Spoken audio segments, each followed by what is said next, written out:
Welcome to Blipwise Daily, your daily dose of knowledge in a blip. Let's dive in. This metal grows rainbow staircases as it cools. Bismuth is a heavy, brittle element that looks almost alien when you let it solidify slowly from a melt. What you get are these geometric, stepped crystal towers coated in shifting iridescent color.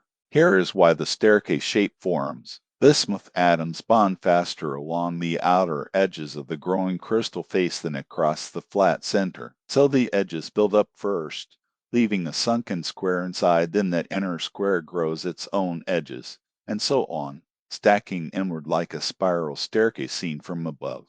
Now the color.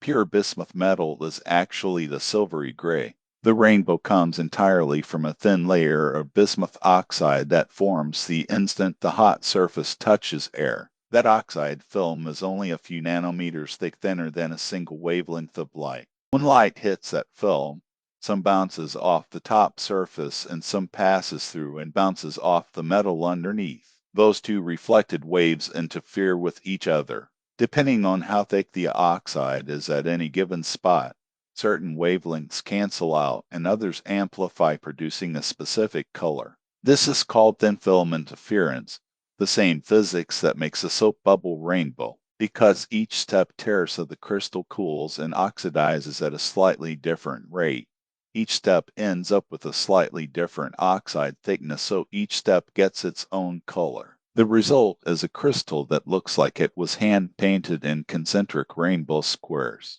You can grow bismuth crystals at home by melting the metal in a stove. It melts at just 271 degrees Celsius, then slowly pouring off the liquid top layer once a crust forms underneath. The crust you lift out is a cluster of these geometric rainbow towers. Nature did all the work. If you enjoyed this, please give us a like and share it with someone curious. Subscribe to Blipwise Daily for a new knowledge blip every single day. And we'd love to hear your thoughts. Drop us a comment below. Thanks for watching.